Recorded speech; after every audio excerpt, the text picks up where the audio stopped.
So let's talk about Midsommar. Content warning, spoilers, nudity, and graphic imagery. If I were to try to contextualize Ari Aster's Midsommar in such a way that would encourage the viewer to grapple with the true horror of the film, I would use just one word. The word is rape. I've scoured reviews and YouTube explainers since I first saw the film trying to find it, and it never appears. Instead, I find references to either a bizarre sex scene or a mating ritual, both descriptions failing from opposite viewpoints to deal with what actually happens. So, what happens? Christian, the boyfriend of the main character Danny, is ritualistically drugged and raped by members of an insular society in order to keep the bloodlines varied. That is what happens to him. It is explicit, it is done without shame, both from the perspective of the characters perpetrating it as well as Aster's directorial eye. Aster shows Christian rejecting the drugs at first, the woman plying him with them, blatantly saying they will break down his defenses and open him to influence, and going so far as to have an elder woman kneel behind him and shove him to keep him going when he is in distress.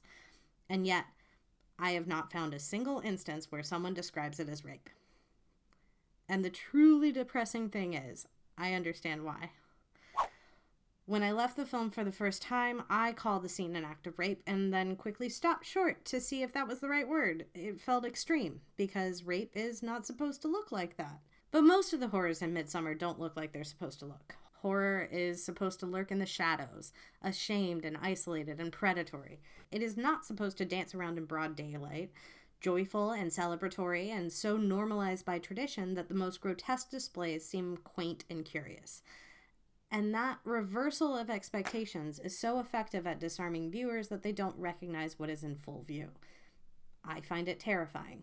I saw the film twice in theaters and twice since I left theaters, and that first time, it was with a full audience, mostly college-age white dudes, expecting a standard horror flick complete with jump scares and elements of the supernatural, both of which were present in Hereditary, but which are mostly absent here. In their discomfort at being shown this film instead, a film that pushes the concept of the banality of evil to its limits with its devotion to naturalism, they began to laugh.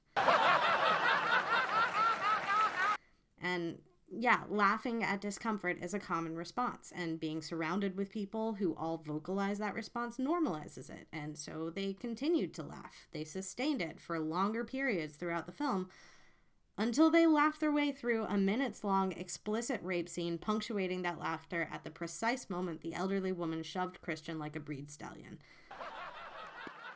It was chilling. It was especially chilling because a lot of these kids probably recognized themselves in Christian, who is both victim and villain in the two overlapping plot lines of the film.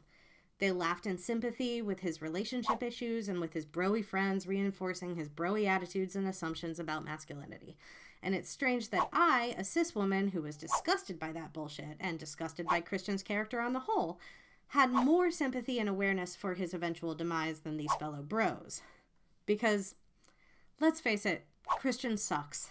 Christian is the ultimate mediocre white dude who has managed to fail up his entire life, an experience that has left him woefully unprepared for managing even standard real-life hardships, let alone the extreme trauma of Danny's circumstances.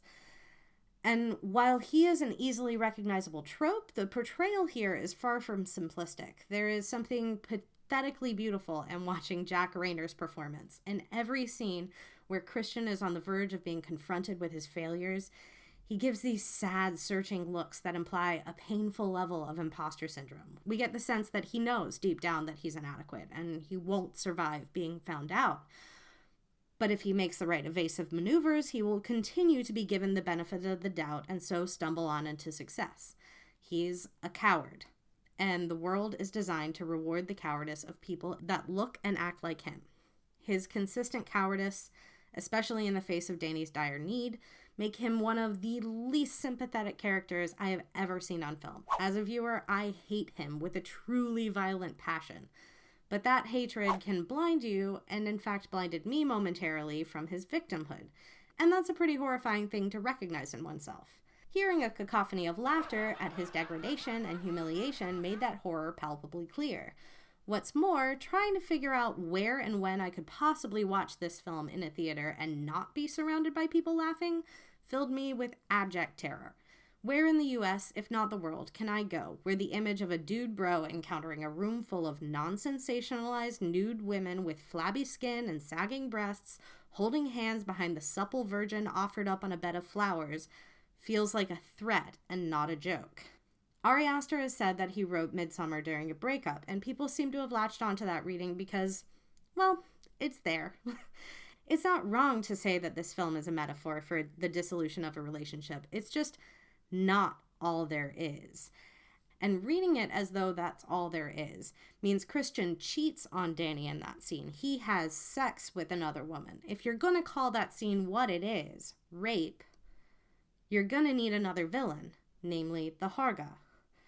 Ari Aster also said that Midsommar was partly inspired by the rise of white supremacy in Sweden. Not as many people seem to have latched onto this reading, which is curious. Is it somewhat less obvious? I suppose. I mean, the title of the book on the coffee table, centrally placed and directly facing the camera during the planning scene, is the secret Nazi language of the Uthark, but whatever. And yeah, in that scene, Pele is drawing the coffee table, which is a nice little filmic gesture to say, hey, pay attention to the coffee table, but who reads film these days, am I right? Look, I used to be a lot more forgiving of this, but as a year has gone by and the general consensus regarding the film still maintains that it's just a metaphor for a breakup, I've gotten way less charitable. Yes, it is subtler, but it is undoubtedly, unmistakably there and central to the point of the film. That the Harga don't seem to be white supremacist is part of it. They don't ever indicate any racial hatred for Josh or Connie or Simon. It just so happens that all of them end up dead. That only the alpha white male is approved for breeding, and only the white woman is welcomed into the fold. But this is just happenstance, right? It just ends up working out that way. It's not malevolent. It's not intentional racism. There's no animosity. It's not like they called Josh the N-word. It's just how things are. Just the way the system works out. Look, it's tradition that we don't have any people of color in our little commune. Oh my God, the women here. What is it that makes them hotter? The Vikings grabbed all the best babes from other countries and dragged them over. We have very strict guidelines regarding breeding practices. Please respect our heritage. I wrote a version of the script and published it on Medium a year ago, but I thought I'd expand on it here because of this moment we're in, because of the prevalence of white supremacist ideology spreading from the bully pulpit, and the extreme lengths to which people are currently willing to go to defend the white supremacy woven into the fabric of the US. And in this atmosphere, I still keep seeing Midsommar brought up almost solely as a satisfying girl-powered dark comedy. I'm still apparently stuck in a theater with people laughing at Christian's rape and ignoring any questions of indoctrination, radicalization, or white supremacy. So let's talk. Because I feel like a lot of the reasons people seem uninterested in this aspect of the film are indicative of the ways in which we are susceptible to indoctrination and willing to ignore white supremacy in our society. But first, let's do a second read of the film, because believe it or not, what you feel the first time you see a film, how you initially connect with it, isn't all there is. Full disclosure, I first watched this film when I was on disability leave for PTSD, and as a cis woman married to a man in academia, dealing with my own trauma, I deeply, deeply identified with Danny. And in all of the girl power reads of this film I have seen, that profound sense of identification is key. And I don't begrudge anyone that. It is valid and understandable to focus on Danny and Christian. One might say it's intentional that you focus on Danny and Christian to the exclusion of all else. Because one of the main reasons that the malevolence of the Harga designs gets pushed to the background is that we experience Danny's story so viscerally that the quiet and pastoral beauty of the Harga commune feels like a relief. As a viewer, you are thrust into Danny's trauma with intense close-ups, claustrophobia-inducing scoring, and editing that constantly leaves you gasping for air alongside her. Seeing her laugh and smile with sincerity is so desperately what you want for her that you don't care how she gets there. The first time I saw it, it wasn't until the final shot, lingering on Florence Pugh's exquisitely anguished pout as it slowly lifts into genuine delight, that I realized the film I had been watching was about indoctrination. But a question I kept coming back to after first seeing it was, how much did Pella know? How much of what transpires was preordained, coordinated? How much intent can you ascribe to the Harga? The answer? Pretty much fucking everything. Now, I've seen some theories go so far as to say that Pelle killed Danny's family, and while I somewhat prefer this to the implication that the mentally ill are dangerous, I find it a bit of a stretch and falling over the line into the comfort of conspiracy where all the bad things have one perpetrator. Moreover, when we first see Pelle, it's in the pizza parlor scene right before Christian gets the call that Danny's family has died, and he shows absolutely no interest in Danny whatsoever. Once she is marked by trauma, however, he becomes intensely focused on her. I think it's entirely supported by the text to suggest that he implanted the idea in Christian's head of inviting Danny to Sweden as a way of apologizing to her for not telling her he was going, since we see Pelle pulling a similar move when Christian has forgotten her birthday. Regardless, from the moment she's invited, he begins grooming her. And here's where we need to talk about the relationship between trauma and indoctrination. So I watch a lot of cult documentaries, and yes, the question of what distinguishes a cult from a religion is murky and complicated, but that's another video. But the process of indoctrination almost invariably begins with trauma. It may not be as severe as Danny's, it may very well just be a prolonged sense of lack or of not belonging, but broken people want to be made whole, and abusive people and abusive ideologies target those broken people and give them answers. There's a reason, I think, that the ritual breathing of the Harga follows the pattern of exhale-inhale as opposed to most therapeutic techniques that follow inhale-exhale. It's a physical manifestation of the indoctrination process. Empty yourself first so you can then take in what you are given. And that is how indoctrination works. The very real pain that Danny feels, instead of being denied or stifled, is embraced and even indulged, not as some critiques would have it, in some healthy expression of empathy, but as a powerful weapon to be honed and directed toward whatever the ideology demands. And it's this idea that Danny's experience with the Harga is some healthy form of finding her place, feeling at home, freeing herself from her trauma and her truly shitty boyfriend, that I just find deeply fucking unethical, to be honest.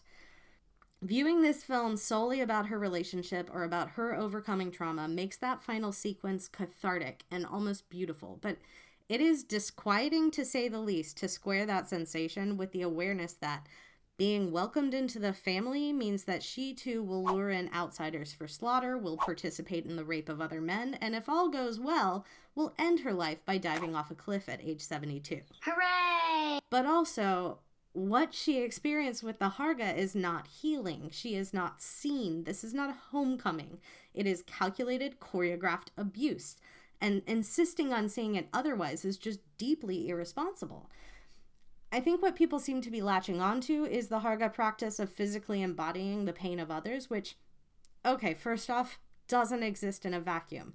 It's, again, a pretty common practice among cults to have some form of physical release ritual that, again, serves to empty you and open you to influence.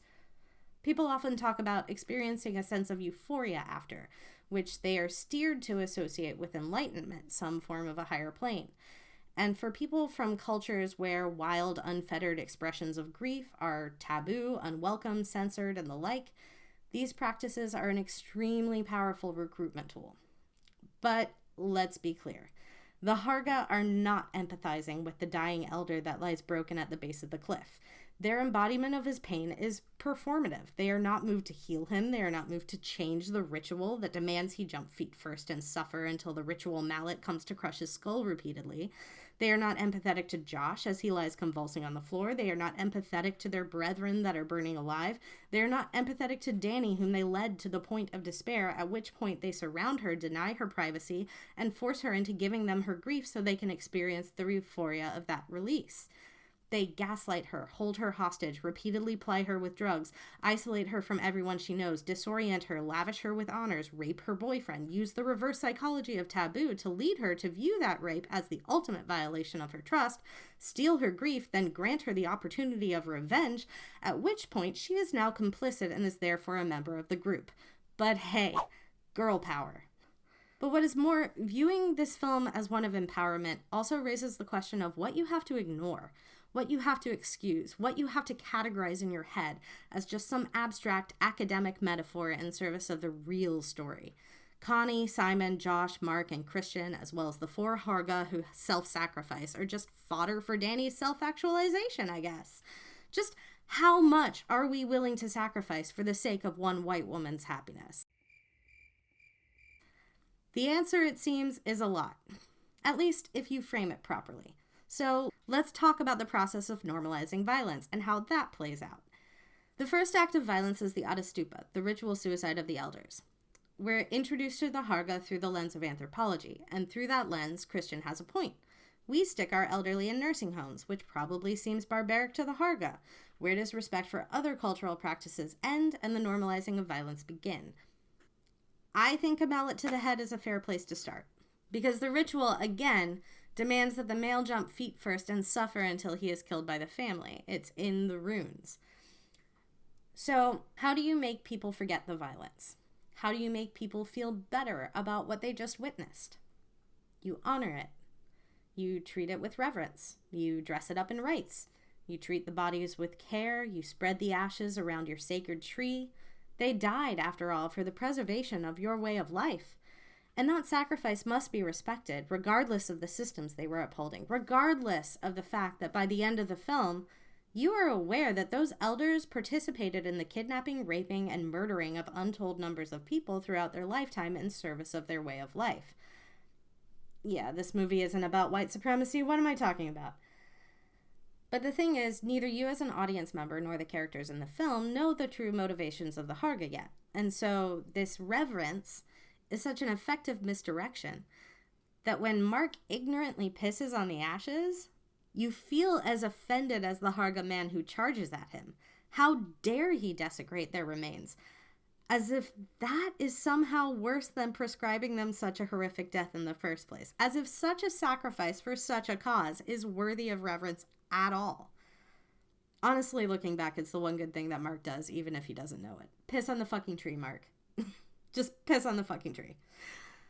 But as a viewer, once you cross that threshold, once you have sympathized with the transgression, it's hard to go back. You are now complicit, which means that denouncing the Harga requires denouncing the part of you that accepted their brutality, that excused it. It's why initiations require people to enact cruelty onto others. Once you have participated in enforcing the rules, you are far more likely to justify the enforcement of others. All family members are cops, and all cops are bastards. Contrast the way the Adastupa and the immolation of Christian are treated with the murder of Josh, and things get really dark, literally. It's the only act of violence perpetrated by the Harga that takes place in darkness and isolation. It is the only scene that truly feels like a horror movie. The trespass, the sense of you shouldn't be here, getting caught by a silent stalking figure, and the mallet coming down from a place that you didn't anticipate. The pitiless eyes looking out from the skin mask of Mark's face, watching Josh twitch on the floor like he's a cockroach or something, and a limp, half-hearted version of the shared pain practice, performed as an empty mockery of his death. This is what is hidden behind the rituals and the flowers and the pageantry. If the Adastupa and the immolation are what they do in the sunlight, this is what happens in the dark. This is Danny's new family. So forgive me if I'm not happy for her in the end. The film also serves as a skewering of the idea that sunlight is the best disinfectant. Literal sunlight, as well as the figurative sunlight of directness and shamelessness, play a huge role in disarming both the characters and the audience. Again, let's look at the Adastupa. Pelle tells Josh, Christian, and Danny that the Adastupa is happening tomorrow. Josh is the only one who knows what that means. He asks in disbelief if it will be actual, and Pelle says yes. And you can see Josh, played by our beloved Chidi, William Jackson Harper, try to grapple with that concept in his head. He's been studying these practices for years in books. It's all been academic to him, and he's doubtless had conversations about the ethics of it in class, at bars, etc. But there's something different about it being a real thing he's going to witness. Does he really believe he's going to see 2 people die tomorrow? Pelle was clear about it. He was clear when Danny asked what happens at 72, and he made a cutting the throat gesture. Danny writes that off as a joke and a non-answer, and Josh seems to take Pelle seriously, but not literally. The whole film is full of these moments where the Harga openly refer to their practices without shame.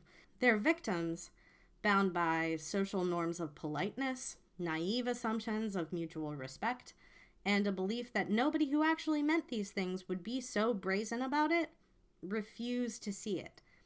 They don't really mean that. That love story is just a folk tale. The ritual sacrifice of the elders will be symbolic. The burning bear is just a metaphor. The characters believe this even as they are told and shown that it's all literally true, which is chilling enough. But when the critical consensus is that the film is just about a girl finding herself, and everything from butterflying Simon and planting Josh's foot in the garden to raping and burning Christian alive is all just a part of her metaphor, it becomes truly alarming. Especially now when fascism and white supremacy are on the rise in our culture and we continually try to explain it away. Sometimes a bear is a bear. So we're just gonna ignore the bear? It's a bear. The first time I saw Midsommar, when they were going into the May Queen dance competition, I kept repeating to myself in undertones, "You don't want to be May Queen, you don't want to be May Queen." Like Danny was about to go check out a suspicious noise in a slasher film or something.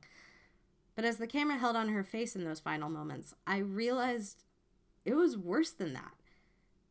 She did want to be May Queen.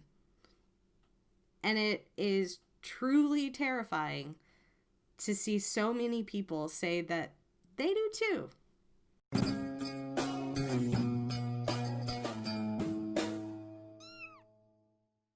I'll be doing more film analysis weekly, so smash that subscribe button and stay tuned.